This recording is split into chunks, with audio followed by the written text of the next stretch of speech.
2007-2017. Au travers des 5 recensements qui ont eu lieu entre cette période, l'INSEE a produit une étude sur les emplois de cadres à Mayotte. Il en ressort une accélération du nombre de cadres depuis 2012, au lendemain de la départementalisation. En 2017, près de 5000 personnes travaillaient comme cadres à Mayotte, soit 4 fois plus qu'il y a 20 ans. Mayotte, sur un ensemble de 4800 cadres, il y en a 1700 d'origine mahoraise et 80% des cadres qui sont formés et qui travaillent restent à Mayotte. Il n'y en a que 400 de plus qui sont cadres ailleurs en métropole ou à La Réunion. Donc on est la région de France qui a le plus fort taux de personnes formées qui restent travailler sur l'île ou qui y reviennent. La fuite des cerveaux est la moins prononcée de France à Mayotte malgré les affirmations contraires. Dans les années à venir, les personnes nées sur l'île pourraient occuper de plus en plus fréquemment des postes de cadres. Entre 2012 et 2017, chaque année, 220 cadres supplémentaires sont en emploi, dont 54% sont nés à Mayotte. Ce que l'étude reflète, c'est en fait la situation du besoin sur l'île telle qu'elle existe. Face à la part des jeunes sur l'île, l'éducation nationale a besoin de renforcer ses équipes. Et parmi ce renforcement, ça passe par des recrutements d'enseignants, et en l'occurrence pour une part importante d'enseignantes. Et c'est pour ça que la part de l'éducation nationale est forte. Je prends le pari, vu les constructions qui s'annoncent, notamment dans le secteur sanitaire, que dans quelques années, on fera le constat qu'effectivement, je dirais, la part aussi s'accroît dans le cadre de la fonction publique hospitalière. Et l'évolution de l'économie amènera aussi à ce qu'on ait un nombre de cadres locaux et de femmes cadres dans l'économie et dans les entreprises productives qui seront installées sur le territoire. L'étude révèle également qu'à même niveau d'études, les femmes ont bien plus de mal à accéder aux emplois de cadres au sein de notre département.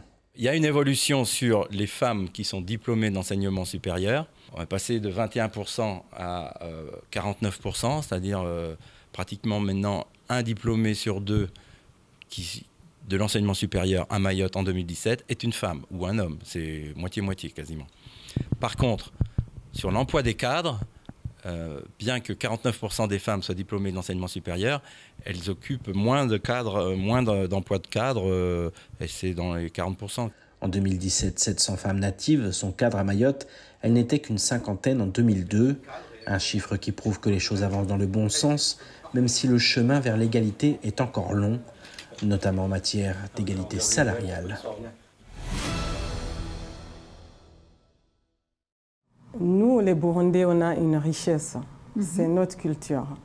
Et la culture, c'est un élément qui nous rend uniques. Oui. Et nous avons pensé utiliser cet élément unique pour nous unir. Parce que les Burundais étant nombreux à Mayotte, ils ne sont pas autorisés à travailler. Et vu la situation qui prévoit à Mayotte, nous avons dit... Nous avons une jeunesse, ils ont des talents, autant les mettre ensemble à travers la culture et organiser pour qu'on soit une famille.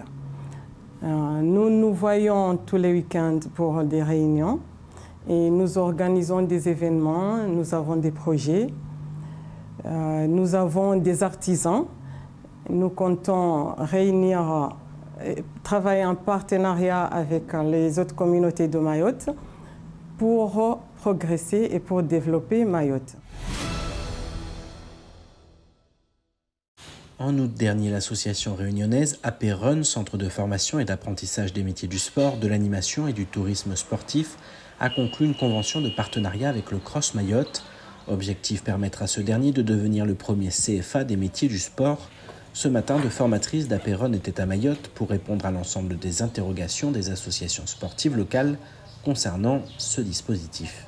On s'est rendu compte que souvent ici, il y a beaucoup de gens qui font du sport, mais ils ne savent pas qu'il y a des métiers de sport qui existent. Donc c'est l'objectif justement, c'est que tout sportif qui se doit savoir aussi qu'on peut se former pour faire comme métier le sport. Le gouvernement a lancé le 1er juillet 2020 un plan de relance de l'apprentissage.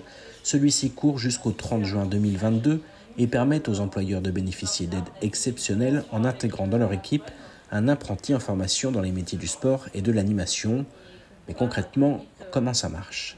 Il y a deux sortes d'apprenants en fait, hein, mais en fait ça peut être une demande en fait par le conseiller ou la conseillère de Pôle emploi qui dit mais toi t'es un sportif, tu as toutes tes chances pour passer les sélections et être un vrai éducateur sportif par la suite.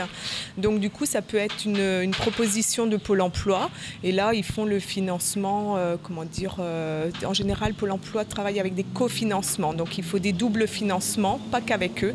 Eux ne peuvent pas forcément payer la totalité de la formation, donc il faut aller chercher des financements ailleurs.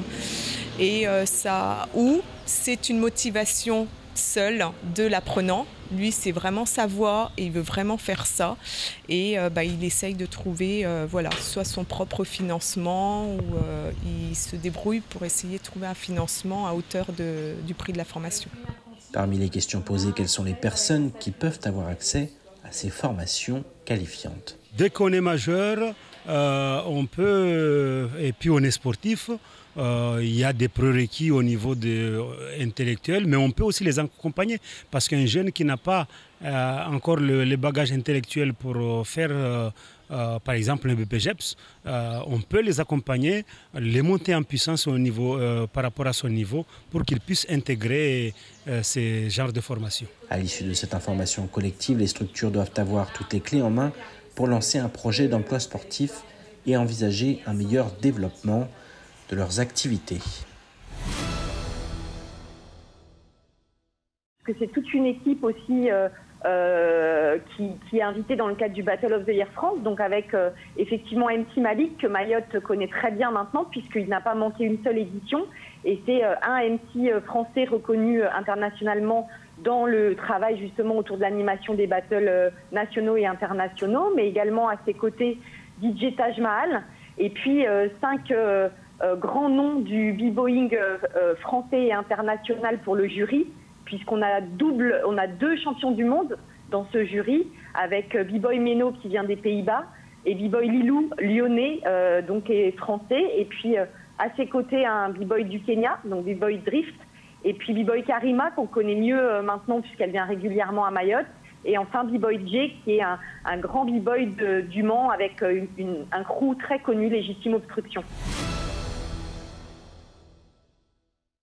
La lutte contre les réseaux de passeurs est un objectif prioritaire à Mayotte. En complément des interceptions de Kwassa par la police et la gendarmerie, le travail de 20 enquêteurs, policiers et gendarmes de l'unité LIC de la DTPN permet de démanteler des filières d'immigration clandestine et de lutter durablement contre les passeurs. La connaissance du territoire et des modes d'action des passeurs a de nouveau conduit les enquêteurs à démanteler un réseau sur la base d'un renseignement anonyme. Ce réseau est soupçonné d'avoir organisé l'entrée illégale d'au moins 30 Kwassa depuis 2 ans dans le secteur de Kanikeli. La préfecture a tenu à saluer les 2 enquêteurs de la brigade mobile de recherche pour leur travail mené dans l'ombre pendant plusieurs mois et aux effectifs de l'ULIC et de l'unité nautique de la PAF pour les interpellations. La tête du réseau a été condamnée hier à 3 ans de prison ferme, 3 000 € d'amende et une interdiction de territoire de 5 ans. Madagascar compte les pertes après le passage de Gombe. La tempête tropicale a touché terre mardi avec une trajectoire linéaire traversant l'île d'est en ouest sur sa région nord. Le phénomène s'est transformé en dépression sur terre au point d'épargner certaines villes comme Majinga, un peu comme par miracle. Sur son chemin, le phénomène a néanmoins déversé des torrents de pluie inondant les terres et faisant déborder les rivières. Aucune victime n'est à déplorer, mais une dizaine de villages riverains des cours d'eau sont inondés. Des routes ont été emportées, tout comme de nombreuses cultures. Hier, le phénomène qui a repris de la vigueur a atteint le stade de cyclone tropical intense. Il est actuellement sur le Mozambique et génère des rafales de l'ordre de 100 à 110 km/h avec des pointes avoisinant les 150. À noter que le système devrait faire marche arrière et ressortir sur le canal du Mozambique entre dimanche et lundi. La situation épidémique en France interroge. Dès lundi, le pass vaccinal ne sera plus obligatoire, tout comme le port du masque dans tous les lieux clos, y compris les entreprises et les écoles. Un retour à un semblant de vie normale dans un contexte où le virus circule toujours. Une hausse des indicateurs est même enregistrée dans 14 départements de France, dont Mayotte. Rien d'alarmant pour l'heure, mais suffisant pour inviter à la vigilance. Les autorités appellent plus que jamais à ne pas relâcher les efforts, notamment les gestes barrières. Elles invitent la population à se faire vacciner. En effet, les exemples de personnes qui attrapent le virus à seulement quelques mois d'intervalle se multiplient partout dans le pays. Avec la levée des restrictions, les contaminations repartiront-elles à la hausse ou l'immunité collective a-t-elle fait son chemin? Réponse dans les prochaines semaines.